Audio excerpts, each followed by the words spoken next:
We are live. It appears the project, the people that I'm interviewing are a little bit late. All good. I wanted to just jump on, see how everybody is doing. How is it going? Another interesting week in crypto, that is for sure.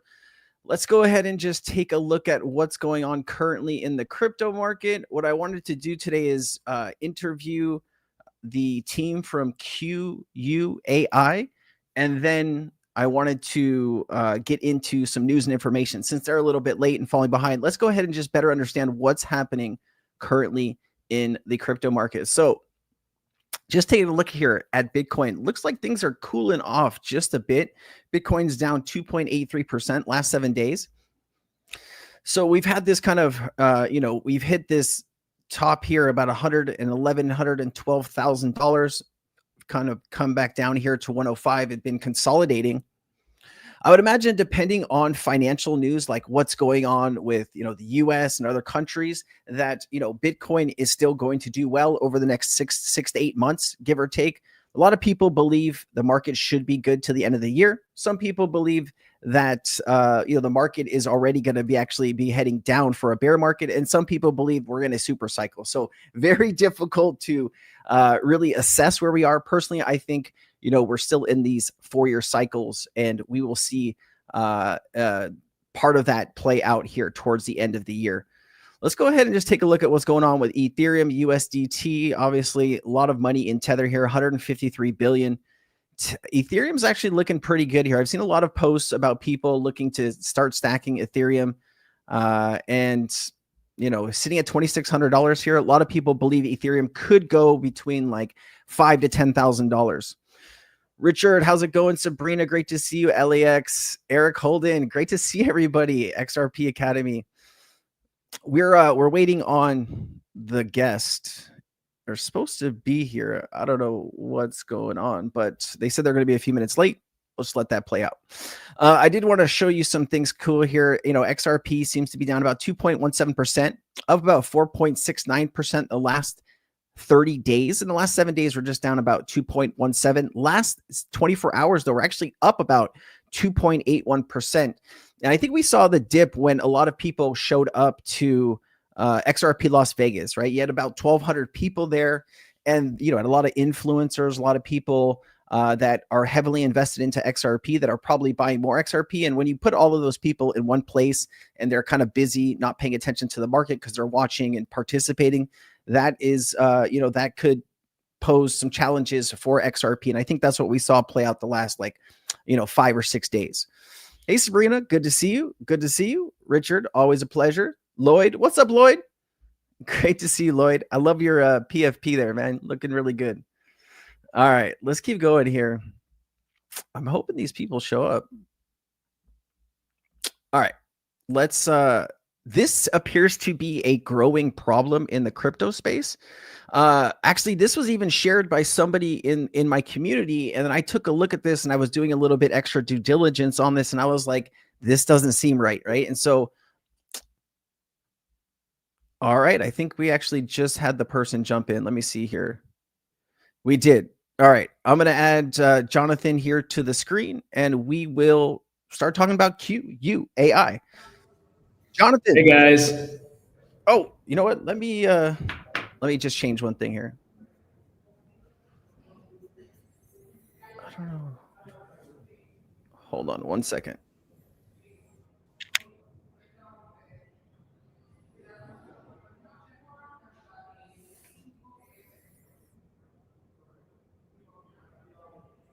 Can you say something? Sorry, did you say something? I wasn't able to hear you. Okay, hold on. I'll be right back. I can hear you. Oh, you can hear me? Yeah, I can. You seem to be on. Hold on. Let me just fix this 1 second here. Enter studio. I'll be right back. 2 seconds.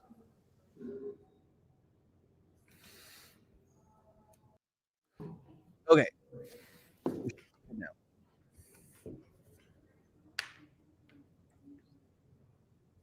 All right, Jonathan. Sorry about that. We got our times a little off there. But do you want to go ahead and introduce yourself, kind of who you are and who do you represent here? We're going to be talking about QUAI, and I'm very excited to have you. You just want to tell us kind of who you are and what you're developing. Yeah, absolutely. Thank you, Crypto Sensei. It's great to be on, guys. It's great to be with you and whoever else is listening. Thank you guys for listening. Thank you guys for tuning in. Apologies for being a little late. I had a meeting that ran long, and just the time zone is different here too. I'm actually in Puerto Rico at the moment, and the time zone is actually 3 hours ahead. So it was a little bit complicated with the timing, but I'm glad to be on. I'm glad to talk to you guys about Quai. So as you can see, Quai, QUAI, that's on my shirt. Quai Network is a proof of work, merge mined, layer 1 EVM compatible network. And those are a lot of acronyms, a lot of words. If you don't know what that means, it just means that we're building a money system. We're trying to compete with the likes of Ethereum and Bitcoin. Okay. I'm a co-founder. My name is Jonathan. I've been in this space for a long time, about 10 years. And I love crypto. I think it's amazing. I think it can really change the world. But a really big problem that we have with crypto is that it's just too expensive to use, and it's too slow.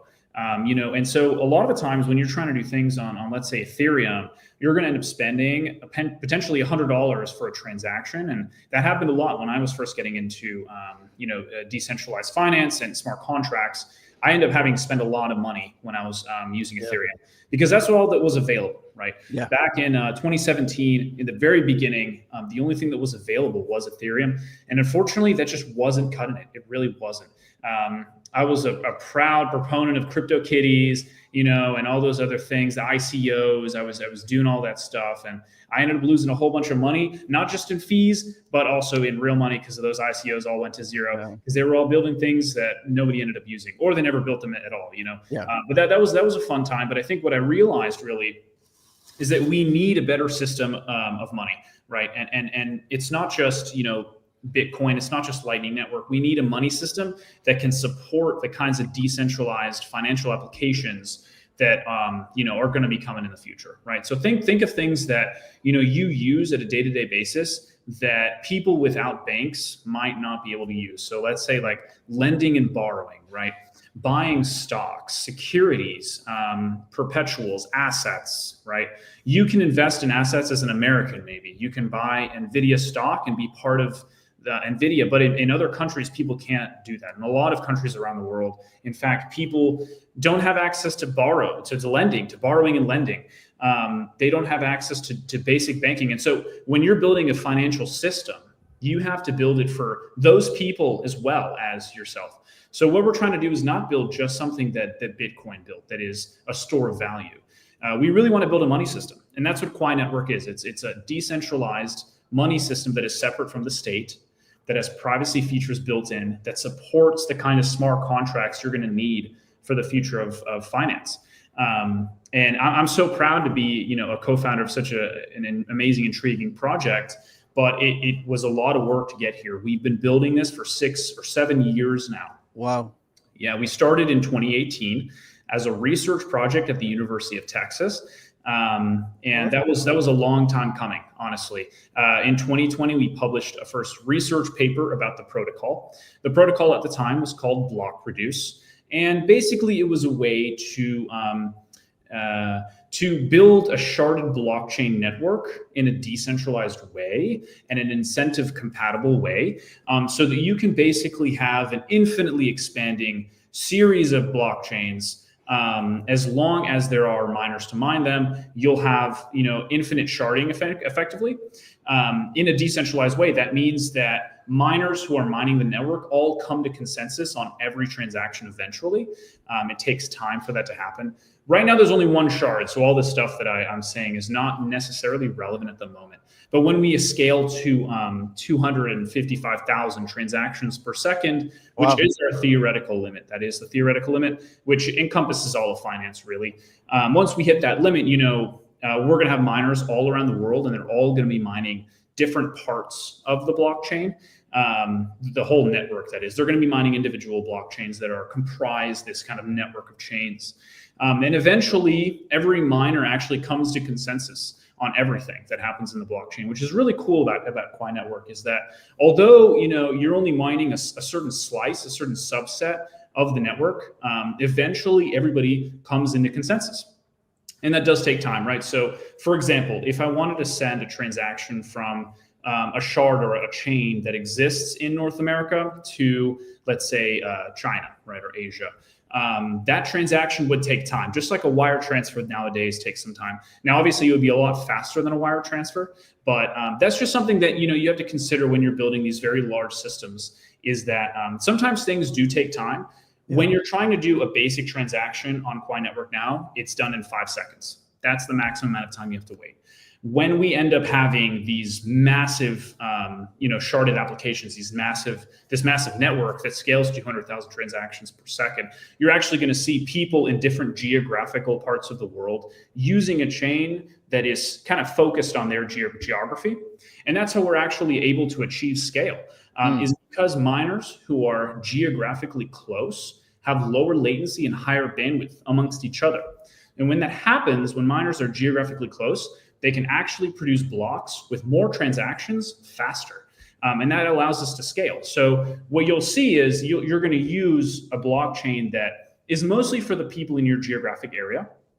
And if you end up moving, you'll move some of your funds to that new chain that is in that new geographic area. And if you are interacting with somebody, let's say online, you're buying something from China, you're going to have to send a transaction that goes kind of cross-border, and that will take a little bit longer. We're talking on the order of like an hour, which is a lot faster than a wire transfer. But there is something to consider there. But that's just how we're able to achieve scale in a decentralized way. When you organize miners or validators into subgroups, you can actually get really, really fast transactions, really low latency. But again, that's down the line. Right now, we've built a really fast blockchain. Only one chain is active around the world currently, so every miner mines the same chain, but we can get up to 1,000 plus transaction per second with just that one chain without having to worry about an expansion, and that will happen at some point in the future. So, well, that was a whole lot. I hope that a brief overview about what we're building. Like I said, we built it for 6 years, so I know a whole lot about it, and I'm really excited to talk about it. No, I love that. What would you say, when you guys created this, what was the overall goal? Was it to create a global network where you can settle these transactions and have, basically consistency across the world to be able to move value, whether it's tokenized value or energy or whatever it is on these miner networks? Was that the overall goal in the use case? Or are you guys focusing on like Ripple and XRP is like custody and payments, right? And so, people kind of like narrow it down to like, what is your main focus that is the most important thing to you and your team? And maybe you said it along the way, but if you could kind of re-engage and let me know, that would be super helpful to the audience.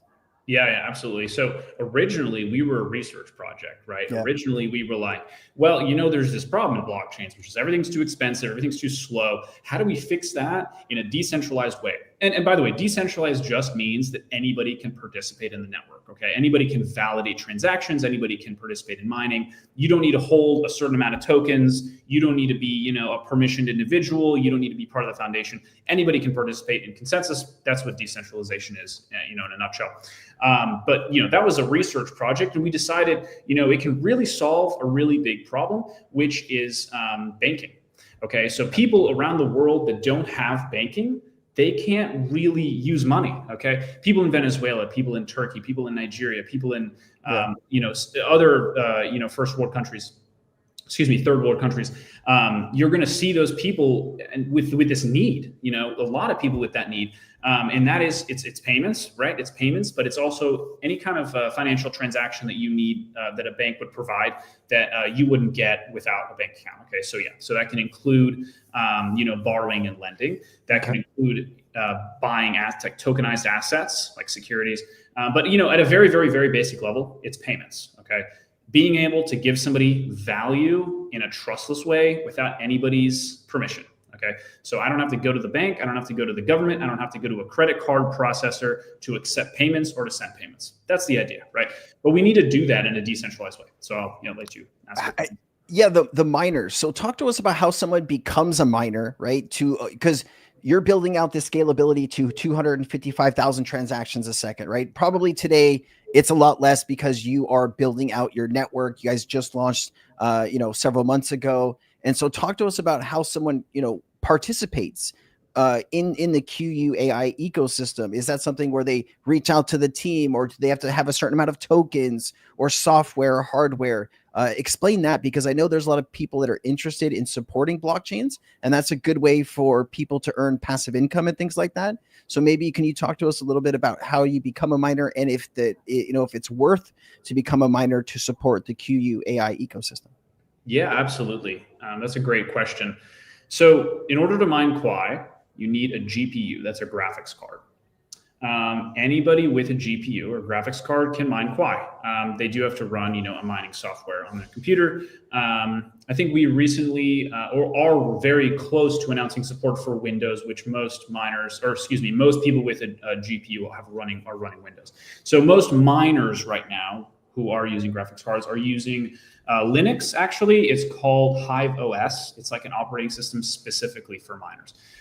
So very soon, though, we're going to announce our Windows mining application, which is kind of like, a user interface. It kind of shows you your GPU information, your hash rate, your expected return. And we're actually going to announce a really cool points-based system too, so that while you're mining Quai, you can actually also get what we call points that can be used for things. That's something for a later date, but that's something we're about to launch. So, but yeah, like I said, all you need is a graphics card to participate. Now, if you want to run a node also, so if you're trying to just mine it to get a profit, right? A graphics card is all you need. And depending on the graphics card, you can expect to receive, I think it's something like 50 cents a day, something like that in Quai tokens. But that, again, is variable depending on the graphics card you have and the hash rate of the network. But I think that's right. I have to go to hashrate.no to make sure that what I said was correct. But that's the last I checked. We are one of the most profitable GPU mined coins right now. Oh, wow. That's also pretty cool. So if you go to those hash rate profitability websites, you'll see our token popping up a lot. So Quai is fairly profitable right now to mine for most GPUs. Now, like I said, that's for mining. So if you want to run a node, which is also a necessary part of validation, you need, I think it's 4 core, 8 threads, and you need, I think, 8 gigabytes of RAM, and you need an SSD. So you need probably 500 gigabyte SSD right now. But those requirements are for now. So if we're talking about what it's going to be like when we actually fully scale, to run a node that validates one shard, one slice of the network, sort of, which is just one chain, you can still get kind of blocks from other chains as well. Like your node will do some basic validation of other chains, but it's mostly just the one that you run it on. That's going to require probably more, because we're talking about a higher throughput overall. So probably it's going to be double what I said, basically 8 core, 16 thread, probably 16 gigabytes of RAM, and then probably a terabyte SSD. So that's for like the all-encompassing network that fixes finance, provides financial services for, 1 billion people. But right now it's actually fairly easy to run a node, and it doesn't require a lot of compute or CPU or RAM or bandwidth. But that's right now because, we launched recently. Can you run it on a VPS so people don't have to run it on their main system? They can use one of these. Okay, cool. Because that's what a lot of people do. As well as, is there a cost to launch the node or to have a node? Because I know some projects in the past, Gala Games, all these different ones, you have to buy the physical node and then you run the node and you get rewards. So this is something that anybody, if they wanted to start participating for kind of free, they just need the system. Is that right? Yeah, you need this software, which is fully open source. It's called Go-Quai. It's fully open source. It's written in Go, Golang. It's like Google's programming language. And yeah, I mean, as long as you have a VPS or a laptop even connected to like pretty stable internet, or a desktop, like you can run the Quai node in the background pretty much. Now, again, that is on Ubuntu Linux or variations of Linux. So I think at the moment there is some support for the Windows subsystem Linux, like WSL, but there's no support for Windows right now. So that's something we do need to improve on, obviously. And I don't want to make people install Ubuntu, or if they don't want to, right? So if people want to use Windows, like they should be able to. It works on Mac. I use a Mac, so it works on Mac. But we just don't have a lot of engineers that run Windows, honestly. Nowadays engineers love Linux, they love Mac. So Windows has just been kind of left there, but we are still working on it. So that's something we got to get out with with full support for Windows. That's a goal for sure. But yeah, we're all about the decentralization. I love that. I mean, that's how like Bitcoin started too, right? I mean, anybody could start, being a part of the network, and it sounds like you guys are trying to kind of follow in that footsteps. At what point would you consider that you guys are successful, right? I mean, you're scaling now to try to get to 255,000, TPS per second, which is like what, 5 or 6 times higher than what Visa's, maxes out. I think Visa does like 50,000, some days per second. So like this 255,000 throughput, is this years away? Is this decades away? Like, where do you see this, you guys being able to accomplish your goals here? Yeah, for sure. That's a great question. There's varying levels of success, right? Yeah. We can start with, hey, we launched the mainnet, right? That was a success. It's not broken. Miners are mining it. People are using it. It's not broken. It works. It produces blocks. It's fast. You can send a transaction and boom, right? It's like a confirmed. I think that's one milestone, right? But we got a lot. So another milestone is going to be replacing Visa or MasterCard in one country. I'll just say one country. It's probably going to be a smaller country. It's probably going to be maybe even a city, right? Maybe even we replace Visa and MasterCard transactions overall in a city. And that's probably going to be cities without banking or without good currency. So, cities like I'm thinking the capital of Venezuela, perhaps the capital of Argentina, Buenos Aires, Istanbul, those cities that have a lot of people who want to make a lot of payments, but maybe don't trust the currency of the government, or maybe don't have access to banking, or are ostracized politically. There's a lot of different reasons somebody might want to use an alternative form of payment. But we, would consider, another milestone of success to be replacing or beating out Visa and MasterCard in those places. Because that's like what we really want to do, right? Is we want to replace Visa and MasterCard. We want to replace fiat currency. And so we want to build integrations into the point of sale systems, the POS terminals that you use to pay. Okay. So a POS terminal is basically something you put your debit card or your credit card into, and it reads the chip, and it basically communicates with the API of Visa and MasterCard to debit or credit your account, depending on what you're doing. And so we basically want to build an integration into those systems. We've already theorized ways to do it. It wouldn't actually be very difficult. It just needs to integrate with our API. And in fact, you can actually use cards to do this as well. So you can actually have a card or a wallet on your card. There's a company called Grid Plus that's doing a good job at this. They offer a hardware wallet that comes with cards. So you basically have an encrypted device in the card itself, in a chip that only decrypts with a password. So you have to put in your password when you pay, but you plug in the card at any point of sale terminal. It'll read the data on the chip, and obviously there's some software that needs to happen there. It decrypts it, it sends a transaction, and you should be good to go. That's basically what we're looking at, and it's very similar to what it currently exists. That's the ideal, right? We don't want to break the experience of people's experience shopping. We don't want to make it any slower, certainly, and we don't want to make it any more complicated. And it doesn't have to be. There's ways of doing it so that it looks almost like a credit card, but it actually is your wallet that you've pre-funded with some amounts. I wouldn't recommend putting all of your money on it, right? So we're talking about like a checking account worth of funding, and then you plug it into a terminal, you accept, you put in your password, and 5 seconds later you're good to go. No, that's so interesting. And I know there's a lot of other areas that you guys are expanding. Like you have something, you have D pools, QI energy dollar, and there's several other things. Do you want to start talking to us about some of these other, are these live? Or are these something that you guys are working towards?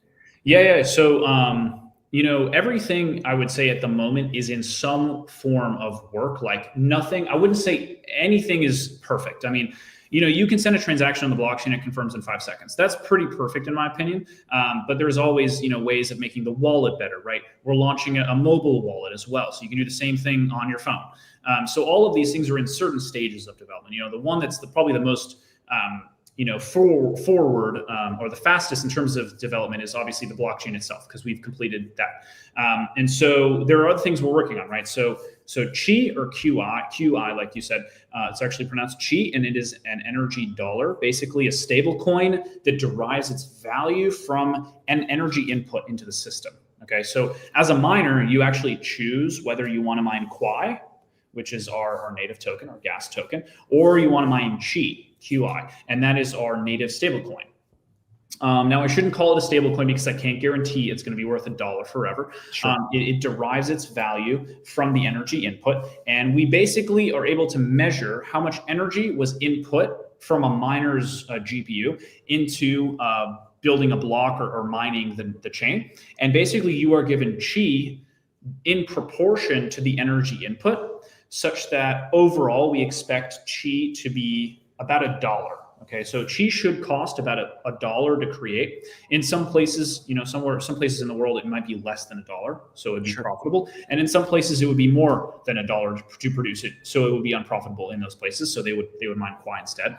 And what's cool is that you can actually convert chi into Quai, and Quai can be converted into chi through the protocol itself. So that's actually not like a DEX necessarily. It's kind of like an inbuilt protocol mechanism that basically allows you to convert between the two. And that we also built this kind of economic controller that tries to bring chi back up to $1 if it falls below. It's not a foolproof or a 100% perfectly working mechanism. That means that when the price of chi drops below $1 on an exchange, let's say like on Coinbase or something, there is an incentive to buy it below $1 and to sell it into Quai. Okay, so there's like a protocol native controller and conversion mechanism. You convert chi into Quai, and the rate you get for that conversion is profitable for you, basically. That's how the controller kind of works. Okay, so if a controller detects that chi is like below $1, it will allow you to convert chi into Quai in a profitable manner. And that kind of brings chi back up to $1 on those, secondary exchanges. Okay. So that's like kind of like a stable coin, but it's not a perfect stable coin because it's not like instantly convertible. It's not like you're going to instantly see, if chi drops below $1, it's not going to instantly go back up there because the controller takes some time to adjust to the new pricing, and it takes some time for people to buy it up and then convert it. And there's also a lock period as well when you do those conversions. So yeah, it's not like instant, but it is kind of like this more stable asset. The idea is really not to create a perfect stable coin. Actually, the idea is to create a stable asset that people can put their money towards in like a bear market. So if you want to invest in something that is a little more stable than Bitcoin in a bear market, while still, holding a decentralized asset, I think chi is a good way to do that. So like when you hold USDT and USDC, you are kind of trusting Circle, you're kind of trusting Tether to have like full control over, for full custody of the assets that are backing those stable coins, right? And some people are comfortable with that risk, and that's fair. Some people are not, right? So we're kind of catering towards people who are a little less trusting of those authorities and a little less interested in that kind of risk. Because, Silicon Valley Bank, for example, already failed, I think it was last year, and they did get bailed out, and that could happen again, and they could get bailed out again over and over again. That could happen a million times, but there's going to be that one time, right, where they don't get bailed out and Circle loses a lot of its money, and, USDC might fall to 70 cents or something. I don't know. But that's kind of what the problem that we're trying to solve. But more importantly, again, like I was stating earlier, like there's people in these countries that don't have access to banking. They don't have access to stable currencies, right? So we expect people to use chi for payments more than Quai in those areas, and that's because Quai is not expected to be stable. It's actually expected to be more of a store of value, kind of like Bitcoin. So we expect the value to go up over time. Obviously, no guarantee, but that's like the idea. But at the same time, it's expected to go up and down ad infinitum, kind of like Bitcoin does, without any expectation of stability at any point. But chi is expected to be stable, very stable at some point as well. Our estimation is after a year or two of regular usage, like for payments, chi is expected to be stable around $1. Because the controller will adjust properly, and there will be better market participants who understand kind of how the controller kind of works, and so they can adjust the pricing to be about $1. And that means that people in those countries that want something stable to spend as money or to hold long term that kind of beats inflation, chi is a good candidate for that. It tracks the value of energy. Like I said, you have to input energy to produce it, so it kind of tracks the value of the energy consumed when you mine it. It's so interesting what you're saying here, Jonathan, because I think that's a lot of what people's when they get into crypto and they start understanding that governments can just print and print and print. People start, getting very uncomfortable with that. And some countries obviously print more than others, and their currency becomes pretty much useless, right? Like Right. toilet paper. And so, people that live in these countries, you are saying that, hey, we have a few different utilities here that will allow these people to start saving real money in the either through Chi or Yeah. through the QUAI, QUAI. Quai. I'm still getting Yeah. quiet, It's quiet. Excuse me, Quai. I my know. bad. Well, there's a lot. Yeah, I know. I just find it. No, I think that's exactly what people are looking for globally. How do you guys, you said one of your goals is to, find a certain city or a certain country that will, maybe instead of using Visa or MasterCard, start using your infrastructure, right? How do you guys accomplish that, right? Do you have a team that's global that is as actively working towards these goals, or is this something that you're looking to like 10 years down the line once everything is built out, then our team's going to try to do this, or are you actively working on this? I'm just interested to know. Yeah, absolutely. So yeah, we are actually currently working on that in Nigeria. I think Lagos is our current Okay. kind of like baseline where we're trying these things out. We have a community in Lagos, and we're sponsoring some events to kind of educate the community. No, point of sale integrations there yet. Yeah. That's just something a little longer down the line. That's a technical hurdle, and we also have to talk to the POS terminal integrators that exist in that area. I think it starts with education. You show people, hey, this is how it works. It's fast. It's cool. They download an app on their phone, which is what we're building. It's called Blip, and that app can replace Venmo for peer-to-peer payments, and that's how you kind of start, right? So before having businesses accept it, we wanted to start with peer-to-peer payments. And so we're starting with that kind of niche. So Venmo, Zelle, Cash App, right? You type in a username, you send money, it's there. That's kind of what we're starting with. And so basically we're talking to on-ramp providers right now that allow people to buy Quai or buy Chi with a debit card or a credit card. And that means that those people who, want to get access to this will be able to do that with a credit card or debit card. And so we're also, giving out airdrops as well. So for people who really just don't have any ability to buy it at all, that would be like one mechanism of gaining access to it. But, it does start with, people using it as like a peer-to-peer payment mechanism. So like I said, just like Venmo, you can type in a username and send somebody Quai, and it's like pretty instant. And I think that's like the base case. That's like the very basic, using it as very basic money is starting, I think, with peer-to-peer payments. Love that, Jonathan. And then after you guys, let's say you're able to conquer peer-to-peer payments, the network's up and running, you're actually able to get into Lagos or a city like it to start, getting these POS systems. What are the next steps for you guys? I mean, are you still going to keep expanding down this corridor of payments globally, or are you guys going to look to get into other areas as you grow? Yeah. Well, I mean, like I said, we're working on a lot of different avenues. Some might say we're working on too many, because it's just like, there's a lot of things that you can do with a chain when it's decentralized. It's global, it's fast. Like there's, DeFi, right? For example. So we've got grants for projects to build DeFi. I can't go into too much detail. A lot of them are under NDA, but basically we've got a bunch of DeFi projects that are already existed in other ecosystems that are moving to Quai as well, because it's fast, it's cheap, it's efficient, and it's decentralized. These things are important to builders in the space. Yeah. So DeFi is a big one. We want to see a lot of trading. We want to see meme coins. We want to see the DEXs, borrow lend protocols. DeFi, So that stuff is super important to us. And that's another avenue that we're working on heavily.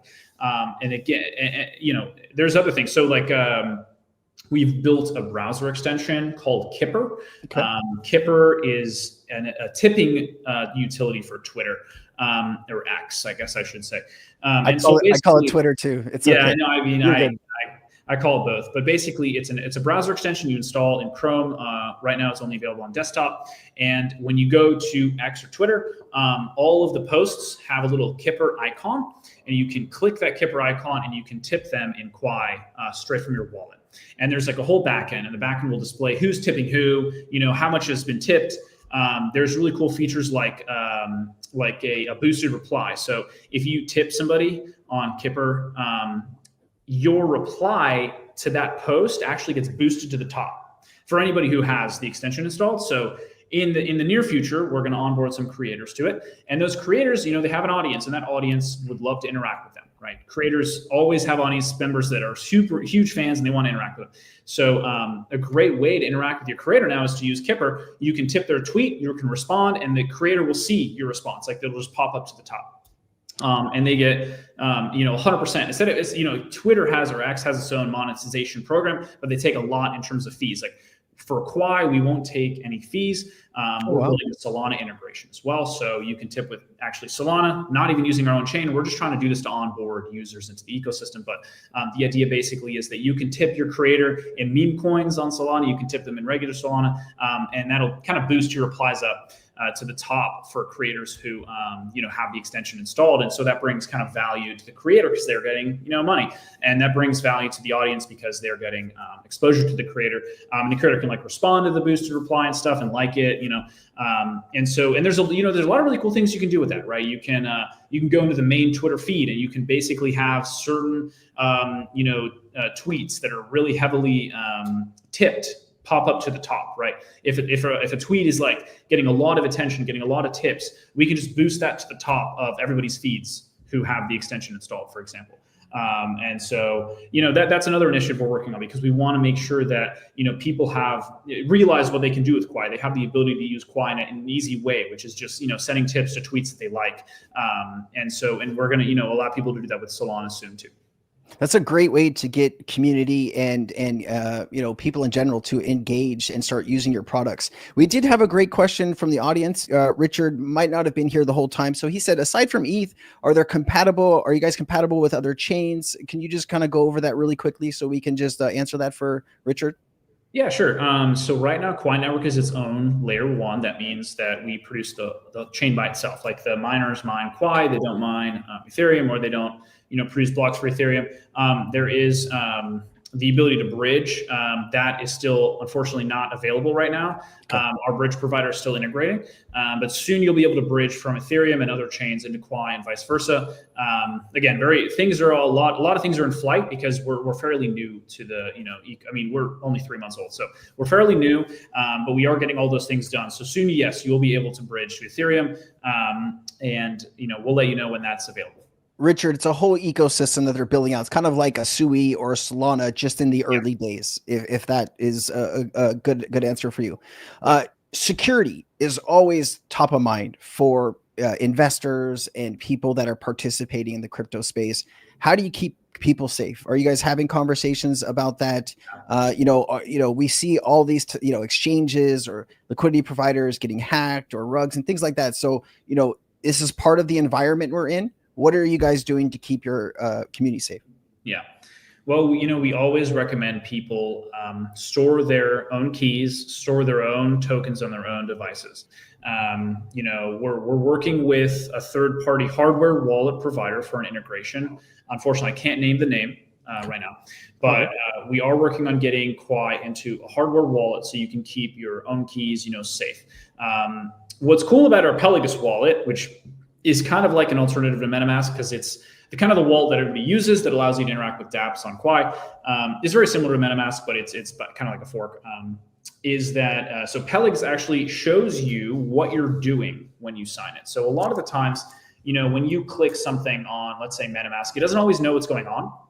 One thing we've built in as a normal deploy feature for dApps or for smart contracts is that all of the metadata, kind of like all of the functions and the code that is used in that smart contract is available on IPFS. So IPFS is kind of this decentralized file storage. Okay. Yeah. So anytime somebody deploys a contract on Quai Network, their metadata, which is what lets you understand what you're doing, is deployable and viewable.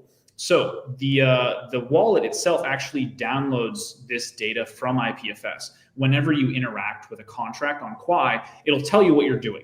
So that kind of helps. It's not a perfect solution, but it's kind of like, a solution in process to be perfect. I mean, once we get there, we're going to make it so that the wallet always knows 100% of the time what's going on. And if it doesn't know or it's not sure, it'll warn the user. Right now, it'll just try to parse the data that you're sending to the smart contract kind of to see what you're doing. And it'll tell you the function name, what's going to happen with it, before it happens. So you can kind of have an idea. But again, like, we do want to improve that. So we want to basically make it so that the wallet always tells you how many tokens are you losing by signing this. How many QUA are you sending? How many Chi are you losing? How many coins of some other meme coin are you potentially losing? So those things are what we're working on, and we're going to eventually get to a state that secures users for the most part. And that's just going to be allowing the user to understand what's going on before it happens. But unfortunately, like, we are in a place where these hacks do happen, and anytime you interact with a smart contract, there is a risk of you losing your money, unfortunately. But we are working towards a solution to that problem.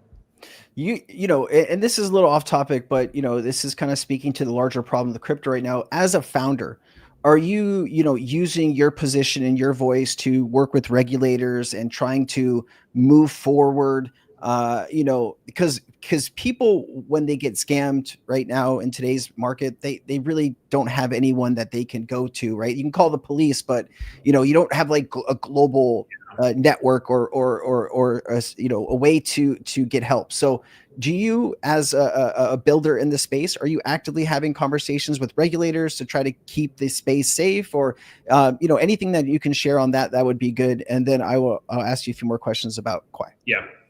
Yeah, that's a great point. I wish I was doing more personally. I would love to be, an educator in the space. I would love to, show people why decentralization is important. I would love to go to the government, to regulators, and explain, why this stuff is so important for people, why we need decentralized money. Our co-founder, Alan Orwick, he is technically the CEO of Dominant Strategies, but he's, co-founder of the protocol along with me. He went to DC a couple weeks ago with Stand With Crypto. Stand With Crypto is a big lobbyist in the space to, lobby the government for better regulation with regards to crypto. So he was there with Stand With Crypto and also Coinbase to, lobby. He went to some events. He went to some lobbying events to try to just, talk to regulators and get them to understand, why crypto is okay, why it's important, and why people want to use it.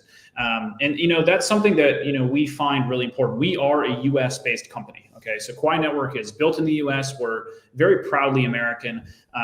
Most of our employees live in the US. And so we do think it is very important to work with regulators on improving crypto regulations and making the legal framework of new securities, new cryptocurrencies a lot more clear. That's super important. I'm really happy that the current White House is also in agreement with us on these issues. I was in Bitcoin 2025 in Las Vegas last week. I went to go see Vance and I saw Eric Trump. They all spoke very highly of cryptocurrencies as a whole. I was very pleased about that. So the current, administration seems very, pro crypto, which is awesome. But obviously we do need more. We need more people out there that are, working with regulators. And I'm happy that my co-founder went to DC and spent a bunch of time there to do that. I would love to, if given the opportunity, I absolutely would. But I think it really starts with education. I think we do need, in the space, better education on what decentralization is and why it's important, and why we need this kind of new future of finance kind of money. That starts with education. Really, we got to educate the masses. We got to red pill them. You got to tell them why Bitcoin's great. That just takes time. But yeah, I mean, it's something that we are definitely involved in. Thank you for sharing that, Jonathan. I really appreciate that. And at least you guys are doing more than a lot of others. So thank you for sharing that with us. Talk to us about what exciting things are on your roadmap. Like, what are people looking forward to? You probably have mentioned some of them, but let's just kind of, hammer it. Like, what are you most excited about over the next 6 to 12 months, or, maybe 24 months? Yeah, absolutely. Yeah, well, there's a lot going. There's a lot going for us. There's a lot coming in the pipe. So, one thing I'm really excited about in the near term is our partnership with Kraken. We had a party with them, and we are on their listing roadmap, and we're working with them on integrations. So, that's just like a technical hurdle to overcome. But once we get that hurdle overcome, I think we'll be a lot more, liquid of a market, if that's fair. Like, I can't say, the price is going to go up or anything. All I can say is that more people will be able to obtain Quai if we're listed on Kraken. So I was really happy to see us get listed on the roadmap, and I talked a lot with their listing team last week. There were a bunch of engineers there, and they all seem to be very interested in what we're building. So that was really cool. And so that's number one. That's kind of like near term. Another thing is getting QUAI. This is our flat coin, kind of fully operational and listed in a DEX in the ecosystem. So we want to get QUAI listed on an exchange, but it is a little bit more of a technical hurdle to do that. So we want to get, as a base case, we want to get it in a DEX on Quai Network. And that means pairing it with a liquidity provider, or like a liquidity pair, probably something like USDT. And so that's really important. And so that's something that we have to do with our wallet. It's like another technical hurdle. And you'll notice a lot of the things I say are actually just technical hurdles, right? They're not impossible things to achieve. It just takes some time. So getting, for example, the QUAI wallet fully functional so that you can swap QUAI into USDT or swap QUAI into Quai, and vice versa. You can buy QUAI with USDT. Those things are super important, and really all they are is, overcoming the technical hurdle of, getting the bridge integration done, getting the wallet integration completed. And so that also, I think, is fairly near term. I really think we can achieve that in the next couple of months. And, this whole Kipper thing is great. I would love to see us launching Solana, giving people on X the ability to tip their creators with meme coins. I think is hilarious. Can you imagine you wake up and you just got 100,000 poop coins on a tip on a tweet?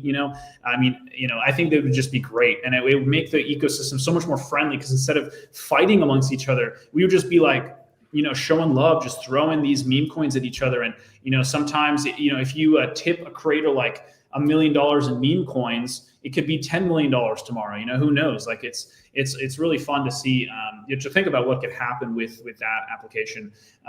And so I would say, those things are really, exciting for me. We're building other stuff. You actually mentioned D pools, right? So D pools are basically decentralized pooling for miners. So instead of connecting to a specific pool that you have to trust, the D pool network will kind of just automatically switch you to a provider that is closest to you geographically. And that just improves latency, that improves bandwidth, and it reduces the amount of trust built into the system. That's another thing. We also have our own inbuilt protocol bonding mechanism. And that basically means that miners are allowed to lock up their Quai tokens that they mine for a period of up to 1 year. And when they lock them up, they get a 25% bonus, actually. So after 1 year of locking up your tokens, you get 25% more in a year, which is really cool. But what's really cool about that, or even cooler, is that you can sell that position. So if let's say you lock up like 100 tokens, Quai tokens, for a year, right?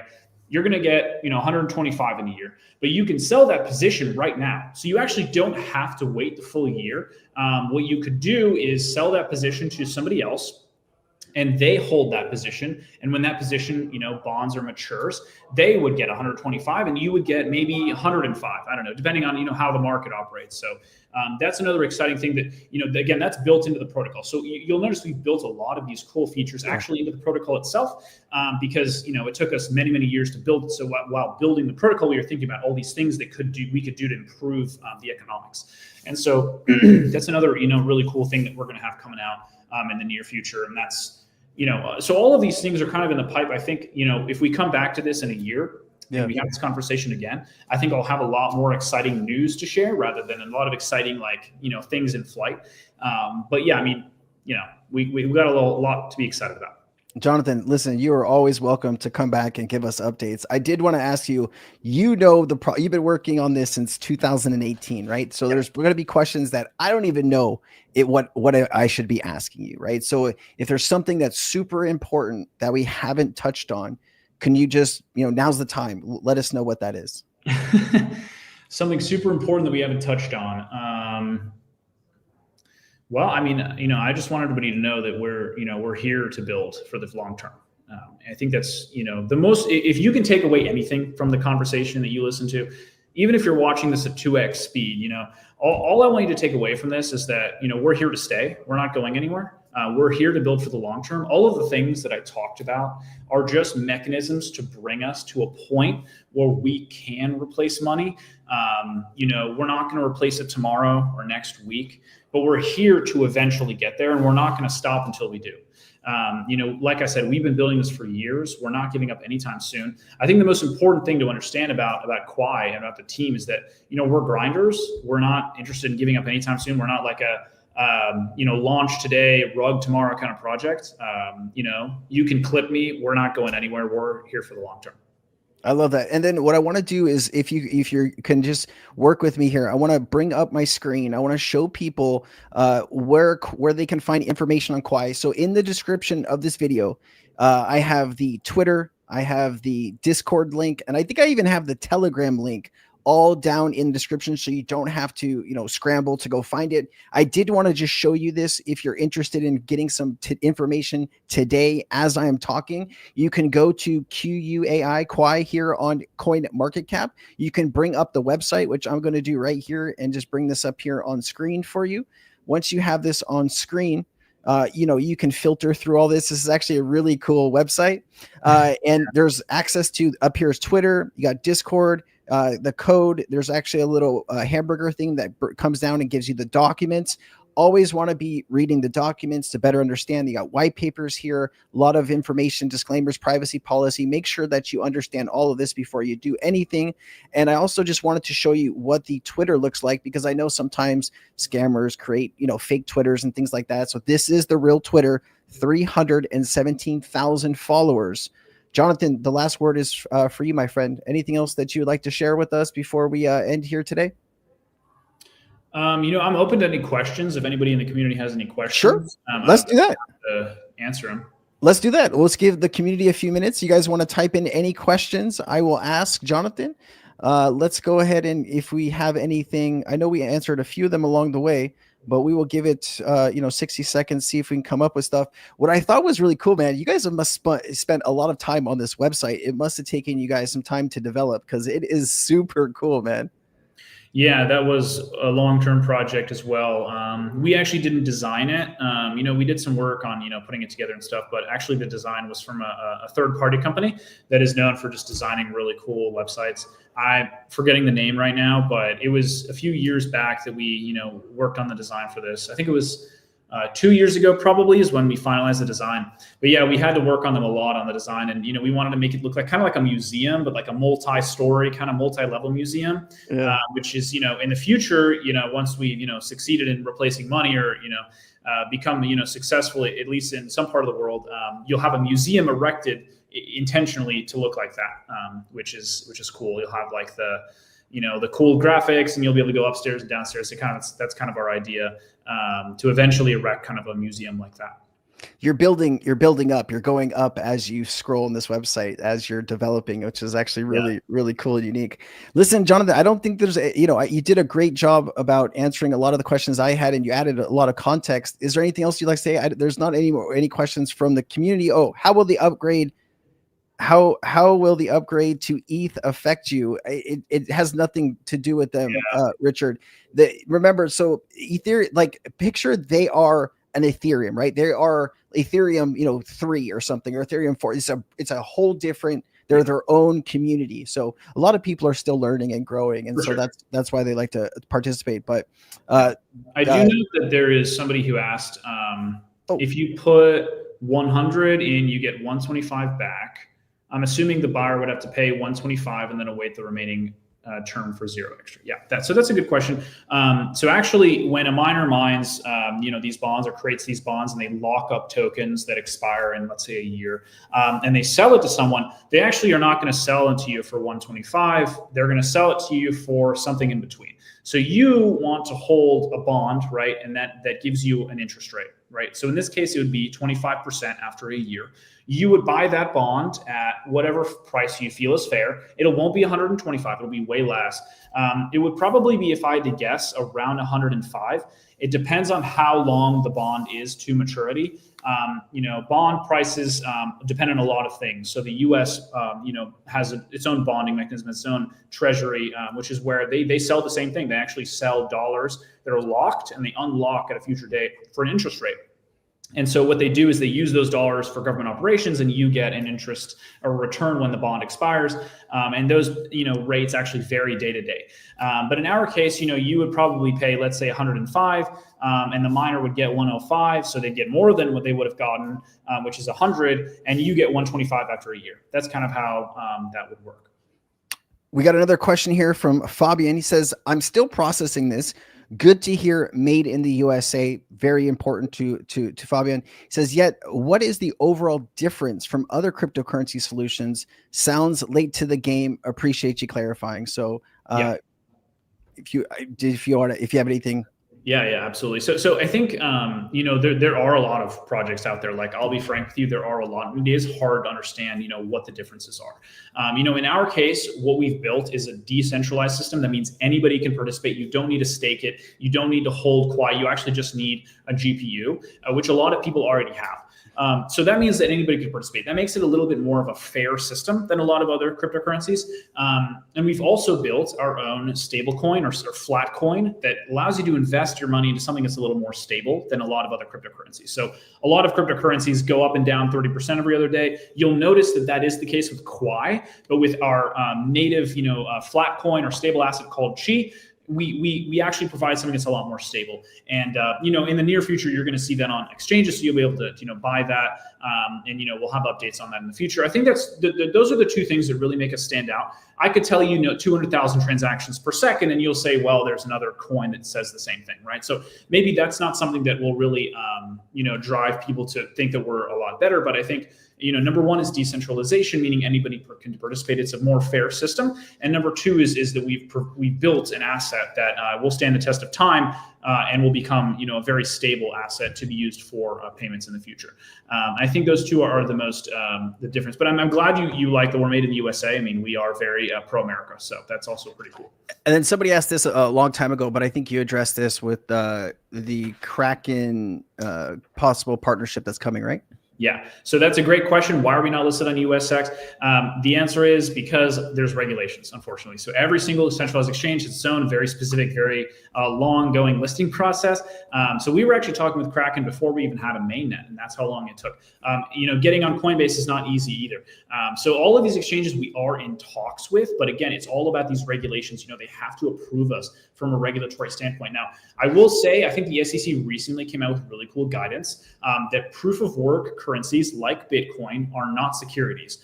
This was a very recent thing, I think about a week or two ago, that this guidance basically means that regulators can work with our network a lot easier, our token a lot easier, because it's proof of work, it's mined by miners. That means it's not a security. So that guidance does help us a lot. But yeah, if you're asking why it's not on a US centralized exchange, you're just gonna have to wait for Kraken to list us. Unfortunately, I can't give an exact date, just in the near term. All right, and then Curtis did say this. It says I've been kind of in and out. He's working, and he's listening as he's working. But he's asking what the key focus on the company is. I believe you said payments, right? Trying to get into an area or a city or a country, and having Quai as the actually what people are using at point of sale and to buy groceries or gas or just anything for that matter. But Jonathan, go for it. Yeah, no, absolutely. It's payments. That's our number one key focus. But a number two, very, very key focus is DeFi. So we want to have a lot of DeFi activity on our chain as well, because we believe that to be necessary for banking, basically, a replacement of banking. Absolutely, Curtis, you got it, brother. And then also AK Scarface, love the name. He says, do you feel like Trump and his team are leaving American made cryptos behind? I think so. What he's talking about here is the Bitcoin strategic reserve, and how it sounded like Trump and his team, his administration, were going to support like XRP, Solana, and ADA, and then kind of went back on that. Do you feel like more could be done, I guess, is what they're asking here? Yeah, I do like how pro crypto they are. That has made the future prospect of regulatory uncertainty a little less uncertain. But I will say they could be doing a better job. We are part, like I said, we are part of a lobbying group called Stand with Crypto. They do go to DC and they lobby, and they are finding it a lot easier to work with this current administration, which is a net positive. But I noticed they are not promoting necessarily those US based currencies. Or cryptocurrencies. I'm hopeful that in the future, they're going to be a lot more pro US made currency. There was a tax law that Trump proposed where US crypto companies wouldn't have to pay cryptocurrency capital gains taxes, something like that. I don't remember exact details, but I would love to see that. That would be so cool. I don't need Trump to go on a podium and say, buy Solana or buy, US cryptos. I would just love to see some better regulatory guidelines, some better tax advantages for US crypto companies. That's all I really want, and I would love to see that. I didn't see anything in the big, beautiful bill that was just passed through the House, but the Senate may be able to add something like that. I mean, if we're going to, anyways, we don't need to get into that. I hope so. Yeah. That's a slippery slope, but, any other questions from you guys? I love how, when you start answering questions, more people start to speak up. Yeah. It's great. Richard asked, are you consensus based like Bitcoin? It's similar. Yeah, it's similar. So we use a consensus called POEM, POEM. And it is kind of like Bitcoin, but it's a lot more scalable and faster. So that means when you send a transaction, it's confirmed like in 5 seconds or less. So in Bitcoin, it actually takes 10 minutes to get a transaction confirmed. So it's similar to Bitcoin. People mine it. There are blocks and transactions, but it is a little more scalable. And then I'm trying to answer a question here. Curtis is asking if you guys are more kind of US based. And I was just saying that you guys created in 2018. This was a research paper. It was the University of Texas. Was that it? That's right. Yes, it was a research project at the University of Texas in Austin. And in fact, a lot of us are based in Austin, Texas.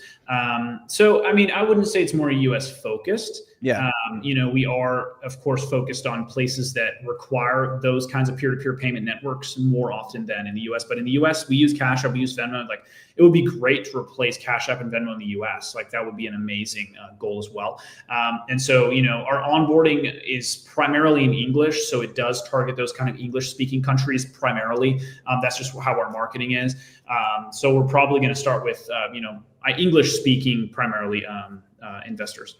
Are you sleeping better at night, not having to worry about like the SEC coming after you guys? Because I'd imagine it was very stressful with the last administration and some of the policy decisions that they were making, and probably wasn't easy being a US based crypto company for a lot of years. And were you at any time? Yeah, we are a lot happier with the way it turned out, obviously. We would be building this regardless of the administration. Love that. Even if Kamala was president, we're building a decentralized money system that's going to be run around the world. And that's not really something that, Kamala or the liberals or, whoever is going to stop us from doing.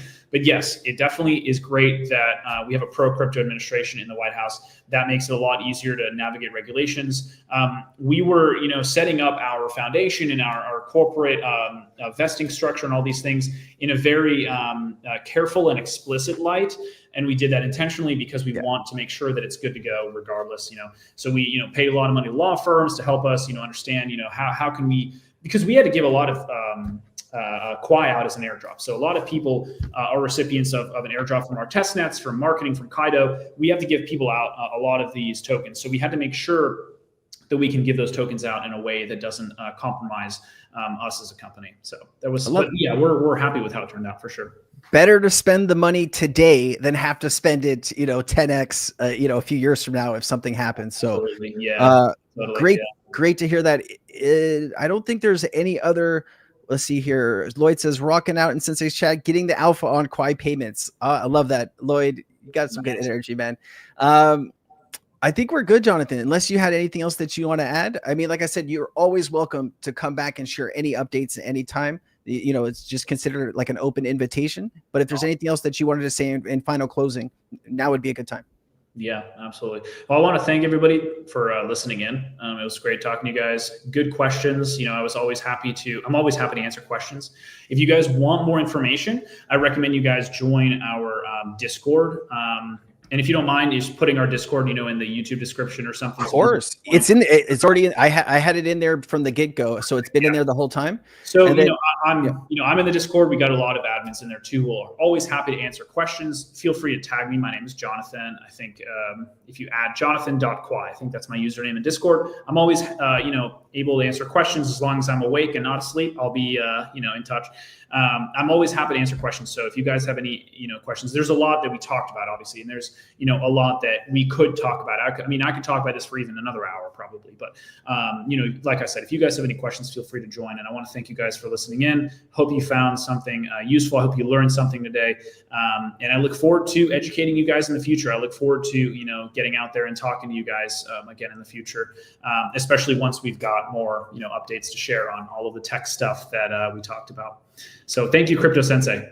Always. We have more people. We have 917 watching on Twitter and 57 watching on YouTube. So what I'm going to do is, after I'm done talking, I'm going to put together a full thread on Quai and all of the links for, Twitter specifically, guys. So if you can't see it in the description, or if you can't see it in the chat, I will have it posted there within the next hour or so. All right.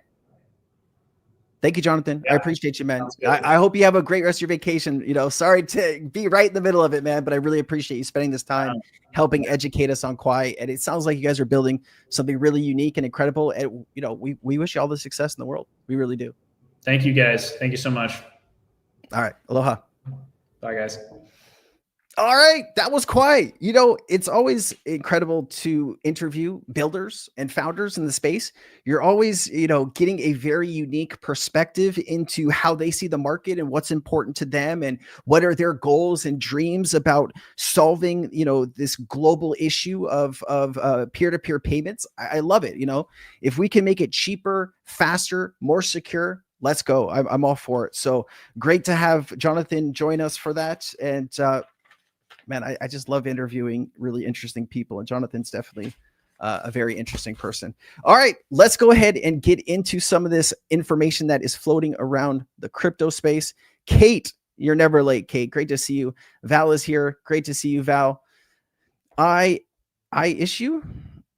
Shu. Nice to see you. Thank you for appreciating you guys. We got to thank Ariana in the chat and Curtis for helping keep the chat safe. Sensei, what that it was called, I had it written down here. It was called Kipler or Kipper. Let's find out. Let's research this together. So how we would do this, if we're trying to find it, let's go ahead and go to their Twitter account, which is I have right here. Let me just make sure there's nothing else on the screen. So we're looking for this data. 1 second. Let's pull up their Twitter account. All right. So we're on their Twitter account here. Let's see. Wait, what? There it is. I was like, what's going on here? All right. So let me see if I can find some information on this. Is Jonathan still in the chat? Jonathan, you still down there? He is still down there. Here, can you, sorry to add you. We did have a question. Is it Kipler? Kipper? It's Kipper. So Kipper. In Twitter, it's a different account. It's Kipper Money. So Kipper Money. That's the Twitter account for that. Kipper Money. Okay. Let me just, this right here. Yeah. Beautiful. All right. We're just going to take a look at this. Christopher had a question about it, so I'm just going to show him what it is. Let me share this with him so he actually knows.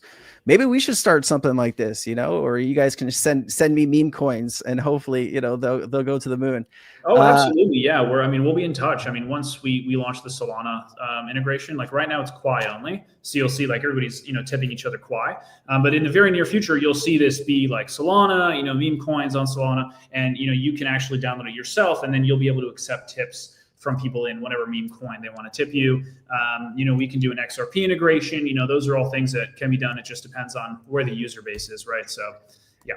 Now you're speaking to my audience. You say XRP, people start to set up, man, as people start to listen. So. Yeah, we could add any integration. Really, just depends on where the user base is. But we're working on Solana right now. But in the future, it could be anything. Yeah. I appreciate it, John. Thank you for helping us better understand that. Appreciate you. No problem. Awesome. Great to have Jonathan still in the chat. You know, we can bring him back up and ask him some questions. So I'm glad we were able to get that out of the way. Did I hear XRP integration? Super funny. You guys are a riot. All right. So this is actually interesting. If they do, you know, you can install it here. You know what I'll do is I'll grab my other laptop, the one that's not connected to my crypto wallets, and I'll install this. Not that I don't trust it. I'm very careful what I install in this particular laptop. And so I'll play around with it and see what we can do. But interesting, where to buy Quai is if somebody was interested in like where to actually get it. Let me just go here and you click on markets. So you're looking like MEXC, Gate.io, Bitmart, excuse me, LBank, XT.com, Hotcoin, BitTrue, CoinX, BitCram, and Wex. Yeah, they really need a US exchange in here, which they are working on. So good to hear that. A lot of liquidity here, which is good to hear. Look at this, high and moderate. That's good. So you can trade in and out, right? You want to be paying attention. Excuse me when I show you this. You want to be paying attention here to this information right here, right? So like anytime you're wondering like, hey, can I trade something in and out? This is what it's trading against, USDT. As you can see, all of these pairs are USDT, and the confidence is high that these trades will go through. And here's the volume, 24-hour volume. So the most volume here is on MEXC. And so, you know, this is where probably I would say that if I were to go buy this like right now, I'd probably go to MEXC or Gate.io. But there's definitely more action or things happening on MEXC. All right. Great questions, guys. You guys are just awesome, man. Thank you so much for bringing all that stuff up. I did want to talk to you guys about a few things that are going on. We're going to talk about the Moonisy stuff here in just a few minutes, guys. Let's just go ahead and better understand what's going on with the news before we get into that. There is some forward movement on the Genius Act. There's a lot of bullish momentum happening right now. There is also, you know what? Let me show you this first. So Donald Trump Jr. says his family is all in on Bitcoin and crypto because they were debanked. So let me just play this for you.